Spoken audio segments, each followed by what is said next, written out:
오늘 우리에게 주신 하나님의 말씀은 이사야서 61장 1절부터 3절까지 말씀입니다. 주 여호와의 영이 내게 내리셨으니 이는 여호와께서 내게 기름을 부으사 가난한 자에게 아름다운 소식을 전하게 하려 하심이라.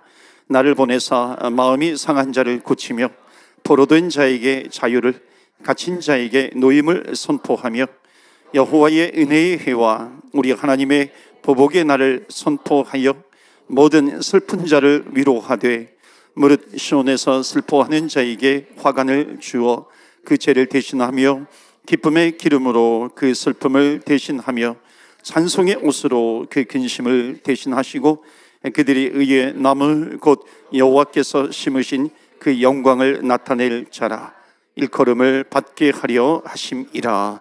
아멘. 할렐루야. 오늘 이렇게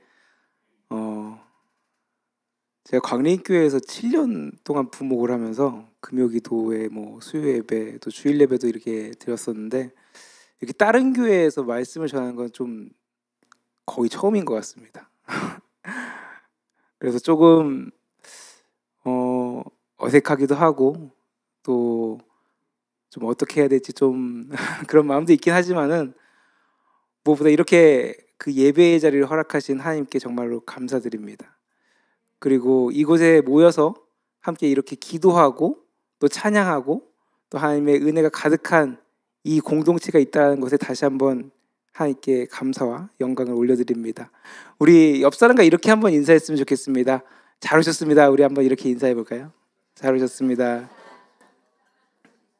우리 온라인으로도 함께 예배 드리시는 분이 있는 걸로 알고 있습니다. 우리 옆 사람하고도 옆에 계신 분 있으면 잘 오셨습니다. 한 번 더 또 인사하셨으면 좋겠습니다. 한 번 더 잘 오셨습니다. 우리 인사하겠습니다.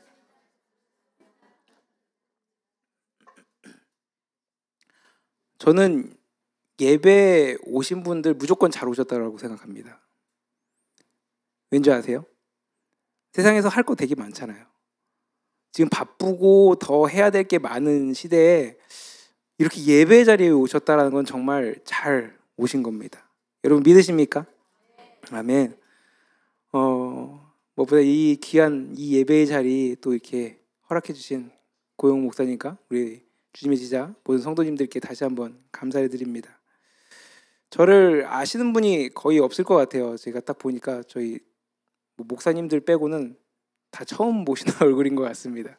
그래서 제 소개 잠깐 좀 드리면은 고 목사님께서 잘 또 소개를 해주셨지만은 제가 2015년에 이제 캐나다에 처음 왔었습니다. 그때 랜딩한 곳이 바로 에드먼튼이었습니다. 에드먼튼에서 1년 정도 좀 넘게 이렇게 사역을 하다가 카나다 강림교회 부목사로 와서 이제 한 7년 정도 사역을 했습니다. 그 7년 동안 참 많은 일들을 겪었습니다. 그러면서 또 많은 성장을 이뤘던 것 같습니다. 그때 담임 목사님의 부재로 인해서 담임 목사 대행도 해보고 또 새로 오신 담임 목사님과 새로운 사역도 경험하고 2020년에는 이제 팬데믹이 터지면서 온라인 예배를 이제 빌드업하는 작업도 했었고요. 그리고 2021년에는 저희 어떻게 보면 정신적 지주이자 또 든든한 후원자이셨던 저희 친아버지께서 생각보다 좀 일찍 하나님의 품에 안기시고 또 그 아버지를 뵙기 위해서 그런 한국에 갔다 오는 그런 여정들도 있었습니다. 이러한 시간이 지나서 이제 에드먼튼이라는 곳에 다시 한번 저를 부르시는 그 하나님의 인도하심을 보면서 처음엔 좀 당황스러웠습니다. 사실 팬데믹 이후에 교회를 개척한다라는 거 한국에서는 자살 행위다라고 불릴 정도로 지금 이 시대에 개척은 어려운 것이다라고 인식을 하고 있습니다. 이러한 때 에드먼튼이라는 곳에 한인 감리교회를 개척한다는 것은 더 설명할 것도 없을 것 같습니다. 하지만 이러한 상황에서 기도하면서 도대체 하나님의 뜻이 무엇인지를 더 구하게 됐습니다. 그냥 이것이 내가 안 가면 되지가 아니라 하나님께서 무슨 계획이 있기 때문에 저한테 이러한 길을 보여주시고 인도해 주시는 건데 내가 어떻게 그 길을 갈 수 있을까? 어떻게 해야 할까 많은 고민하면서 기도를 했습니다.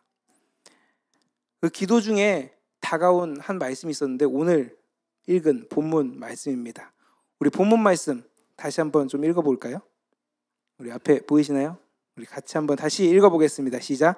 주 여호와의 영이 내게 내리셨으니 이는 여호와께서 내게 기름을 부으사 가난한 자에게 아름다운 소식을 전하게 하려 하심이라. 나를 보내사 마음이 상한 자를 고치며 포로된 자에게 자유를, 갇힌 자에게 노임을 선포하며 여호와의 은혜의 해와 우리 하나님의 보복의 날을 선포하여 모든 슬픈 자를 위로하되 무릇 시온에서 슬퍼하는 자에게 화관을 주어 그 죄를 대신하며 기쁨의 기름으로 그 슬픔을 대신하며 찬송의 옷으로 그 근심을 대신하시고 그들의 의의 나무 곧 여호와께서 심으신 그 영광을 나타낼 자라 일컬음을 받게 하려 하심이라. 아멘. 이 말씀 기독교인이라면 다들 잘 알고 계시는 말씀일 겁니다. 특히나 예수님께서 그 공생애를 시작하실 때 이 말씀을 회당에서 읽으시죠. 우리 누가복음 4장 17절에서 20절에 이 본문이 나옵니다. 우리 4장 17절에서 20절 한번 또 PPT로 또 읽어보도록 하겠습니다. 누가복음 4장 17절에서 20절입니다. 같이 읽겠습니다. 시작. 선지자 이사야의 글을 책을 펴서 내게 임하셨으니 이는 가난한 자에게 복음을 전하게 하시려고 내게 기름을 부으시고 나를 보내사 포로된 자에게 자유를, 눈먼 자에게 다시 보게 함을 전파하며 눌린 자를 자유롭게 하고 주의 은혜의 해를 전파하게 하려 하심이라 하였더라. 책을 덮어 그 맡은 자에게 주시고 앉으시니 회당에 있는 자들이 다 주목하여 보더라. 아멘. 기도하는 중에 이 말씀이 저희 마음 가운데 떠올랐습니다. 처음엔 이 말씀을 왜 주시는 걸까 의아했습니다. 그래서 이 말씀을 더 붙들고 기도했습니다. 그런데 그 주에 설교 말씀을 듣다가 이 말씀을 다시 한번 듣게 되었습니다. 기도할 때 떠오른 말씀을 또 주일 설교 때 이렇게 들으니까 뇌리에 박힐 수밖에 없었습니다. 그래서 이 말씀을 붙들고 묵상하면서 에드먼튼의 새로운 사역을 시작하기 위해서 저를 그곳에 보내시는 거구나라는 것을 깨닫게 되었습니다. 예루살렘이 멸망하고 신구약 중간 그 암흑기 가운데 이사야가 선포한 이 회복의 말씀을 통해 소망이 없었던 이스라엘 백성들을 위로하고 하나님의 일을 시작하신 것처럼, 그리고 메시아에 대한 소망이 끊긴 그 신약 시대에 예수님을 보내셔서 이사야 61장의 말씀을 시작으로 공생애를 시작하셨던 것처럼, 그리고 이제 에드먼튼 땅 가운데 새로운 교회를 시작하려고 하는 저에게 하나님의 말씀을 주시고 그 일을 시작하게 하시려고 하는 것을 깨달을 수 있었습니다. 팬데믹 이후 우리는 새로운 신앙생활의 기점에 서 있습니다. 이전과는 다른 교회의 모습, 다른 신앙생활을 이루어 가야 합니다. 근본적인 믿음의 대상과 구원론에 대해서는 변함이 없지만 빠르게 변화하는 시대 가운데서 우리 교회가 어떻게 복음을 전해야 할지, 어떻게 하나님에 대해서 알려야 할지, 또 하나님의 말씀대로 어떻게 살아가야 될지를 더 연구하고 또 새로운 그 일들을 계획해 나가야 한다는 것이죠. 이러한 시대 가운데 발맞춰 새로운 목회를 이뤄가는 이 시기 가운데 저와 여러분 그리고 우리 기독교인들이 서 있다라는 겁니다. 이미 한국에서는 새로운 목회를 시작하고 있습니다. 온라인 교회, 공유 예배당, 또 주말 농장 교회, 또 일하는 목회자 등 새로운 목회의 모습이 속속 등장하고 있습니다. 하지만 이미 목회에서 이러한 목회 패러다임 아직까지도 별다른 변화가 없다라는 것을 느끼게 됩니다. 특히 한인 인구가 적은 해외 지역일수록 그러한 모습은 더 심하고, 어떻게 보면 자신의 그 생계를 위해서 여러 가지 사정으로 인해서 흩어져 살아가는 한인들이 신앙생활을 한다는 것, 더 하나님을 바라보면서 살아간다는 것, 지금 내 먹고 사는 문제를 내려놓고 교회 와서 예배드리는 것, 이것은 어떻게 보면 그들에게 너무 먼 이야기처럼 생각되고 있습니다. 에드먼튼에 이미 한인 교회가 있고 한인 성도들이 있지만 그것도 이제 팬데믹을 지나면서 신앙의 침체기를 겪고 있다라는 소식을 듣고 있습니다. 넓게 흩어진 한인들이 제대로 된 신앙생활은 꿈도 꾸지 못하고 있는 현실을 보게 됩니다.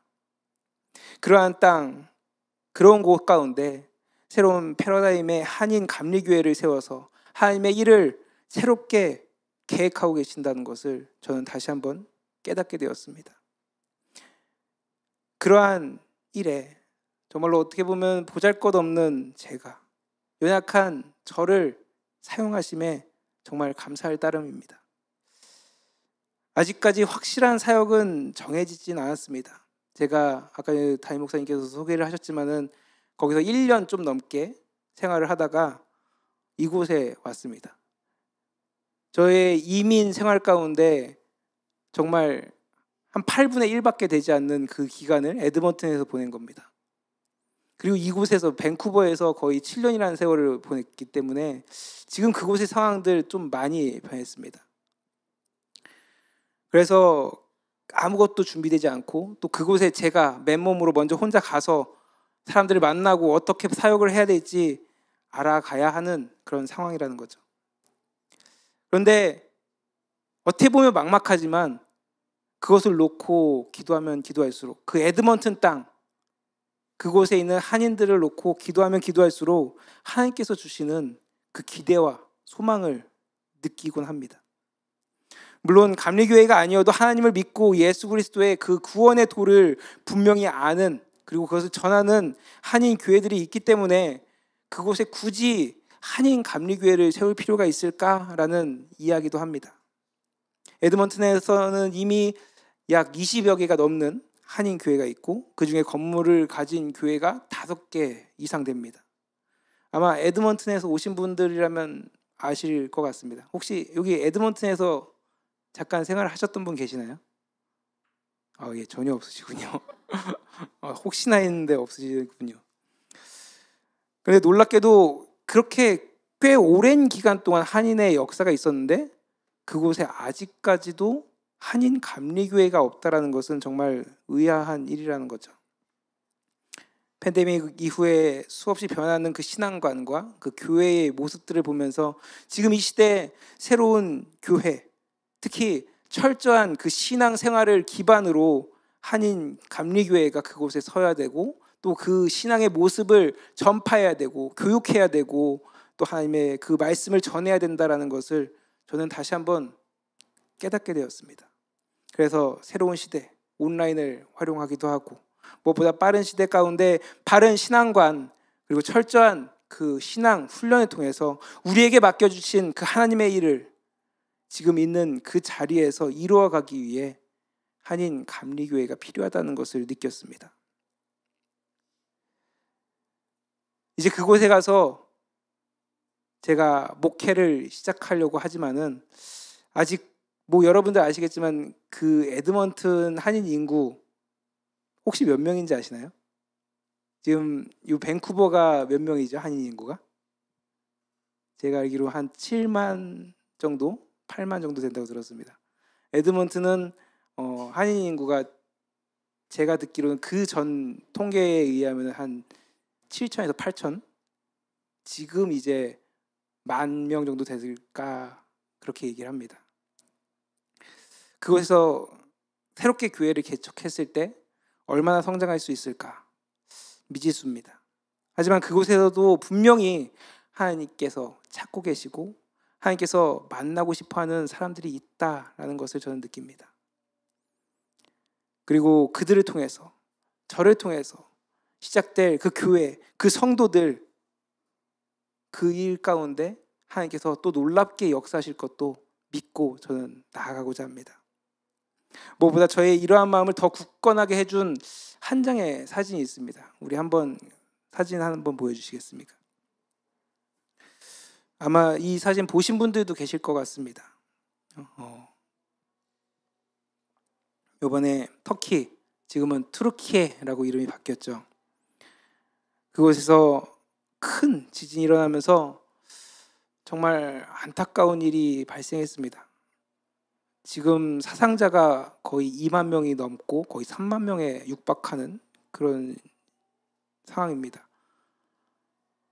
전쟁이 터져도 한꺼번에 그렇게 사상자가 나올 수가 없습니다.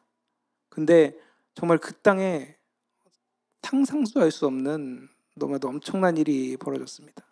그런데 그 땅 가운데 이 사진 한 장이 저희 마음을 더 아프게 했습니다. 한 번 더 넘겨주시겠습니까? 건물의 잔해 가운데서 그 딸의 손을 보고 그 딸의 손을 꼭 붙잡고 놓지 않는 아버지의 모습. 분명히 차갑게 식어 있고 더 이상 움직이지 못하는 아이라는 걸 알지만은 그 손을 놓지 않는 그 아버지의 모습을 보면서 다시 한번 하나님의 마음을 느낄 수 있었습니다. 저도 딸이 있습니다. 아들, 딸 이렇게 있는데 정말 눈에 넣어도 아프지 않을 그런 딸, 그 딸을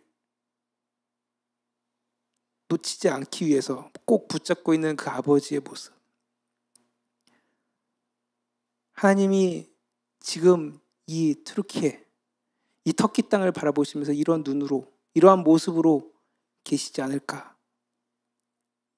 그리고 에드먼튼 땅 가운데서도 아직도 하나님께서 찾으시는 그 한 사람, 그 한 사람을 찾기 위해서 누군가 가야 하는데 그 부르심 가운데 누가 응답하고 있는가? 그리고 지금도 우리가 있는 그 모든 곳에서 하나님께서 찾으시는 그 한 사람이 있다라는 것, 우리는 분명히 기억하고 나아가야 된다는 겁니다. 저는 에드먼튼 땅에 하나님께서 찾으시는 그 한 영혼, 그 한 영혼을 찾기 위해서, 그 한 영혼을 다시 한번 주님의 그 품으로, 주님의 그 손을 붙잡게 하기 위해서 가고자 합니다. 여러분들 같이 기도해 주시고, 또 여러분들 역시 지금 있는 그곳에서 하나님께서 찾으시는 그 한 사람, 그 한 사람의 손을 붙들어 주실 수 있기 바랍니다. 어떻게 보면은 영적 전쟁터가 더 참혹합니다. 지금 이 시대에는 점점 더 악해져 가고 수많은 미디어 이런 것들이 사람의 마음을 빼앗아 가고 있습니다. 하나님에 대해서 생각하지 못하게 하고 있고 하나님에 대해서 묵상하지 못하게 하고 있고 더 네 육신을 위해서, 네 몸을 위해서, 네 가정을 위해서, 네가 사는 집을 위해서 더 열심히 해야 된다라고 밀어붙이고 있습니다. 아니 어떤 곳은 그런 거는 생각하지도 못하고 그냥 생존만을 생각하면서 살아가는 사람들도 있습니다.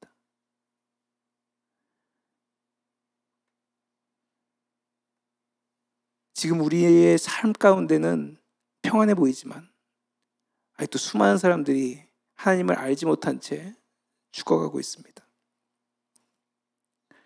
오늘 우리에게 주신 이 말씀, 이사야 61장의 말씀, 누가복음 4장의 말씀, 단지 저에게만 주신 것이 아니라 지금 여기 계신 우리 주님의 제자 모든 성도님들, 또 우리 모든 그리스도인들에게 하나님께서 말씀하시라는 것, 저는 다시 한번 깨달을 수 있었습니다. 지금 이 시대 하나님의 말씀을 알고 듣고 있는 우리 모두는 이미 하나님의 부르심 가운데 살아가고 있고 또 우리가 있는 그 가정, 직장, 내가 있는 그 모든 곳에서 하나님의 보내심을 받은 자들이라는 것이죠. 목회자만 부르고 보내는 것이 아니라 지금 이 자리에 말씀을 듣는 우리 모두는 이미 하나님의 부르심을 받은 자들이고 우리가 있는 그곳이 하나님께서 우리를 보내신 자리라는 것입니다. 한번 잠깐 생각해 보십시오. 지금 내가 있는 곳, 내가 있는 가정, 직장, 내 친구들 가운데 나는 어떠한 모습으로 살아가고 있는가? 보내심 받은 사명자로서의 삶을 살아가고 있는가? 육의 욕심과 만족만을 위한 삶에 묶여 있는 것이 아니라 영적인 행동과 영적인 그 사명, 이것을 분명히 알고 행하고 있는가? 물론 쉽지 않습니다. 하지만 우리는 이미 충분히 그러한 삶을 살아가고 있고 그러한 가능성을 갖고 있습니다. 서두에도 말씀드렸지만 이 금요일 저녁 정말 할 것도 많고 해야 할 것도 많은 이 시간에 육의 일을 위해서 더 노력하고 더 힘을 쏟아부어야 되는 이 시간에 우리는 하나님의 말씀을 듣기 위해 이곳에 모이지 않았습니까? 하나님 앞에 찬양하고 하나님의 그 말씀을 기억하면서 기도하고 있지 않습니까? 이미 고용호 목사님과 우리 사역자분들 통해서 신앙의 훈련 잘 받으시고 또 바른 신앙생활에 정진하고 계시는 분들이 이렇게 또 금요기도에 오셨으리라 저는 생각이 됩니다. 제가 오늘 나누는 이 말씀 아마 이미 다 잘 알고 계시고 또 그렇게 행하실 줄 믿습니다. 하지만 오늘 이 말씀 다시 한번 들으시면서 나의 모습을 점검하고 하나님의 보내심을 받은 자로서 삶을, 그 하나님의 그 사명자로서의 삶을 결단하며 기도하는 이 밤 되기를 간절히 축원합니다. 그리고 이제 에드먼튼에 새롭게 세워질 한인 감리교회 여러분들 이 자리에 오셔서 들으시지 않으셨습니까? 들으셨으니 그곳을 위해서, 그 땅을 위해서, 그곳의 한 영혼을 위해서, 또 저를 위해서 같이 기도해 주시기 바랍니다. 그럴 때 우리에게 맡겨주신 그 사명들, 하나님께서 우리에게 맡겨주신 그 사명을 잘 감당하고 정말로 하나님 나라에서 다시 보는 그날, 목사님 그때 봤던 거 기억나는데 어떻게 에드먼튼 사역 잘하셨어요? 그렇게 묻는 성도님들이 계셨으면 좋겠습니다. 그리고 저도 비록 이 땅에서 다 만나지 못하고 다 나누지 못하더라도 하나님 나라에서 제가 하나님의 일을 위해서 우리 성도님이 기도해 주셔서 잘할 수 있었습니다라고 이야기하는 그날이 오기를 기대하겠습니다.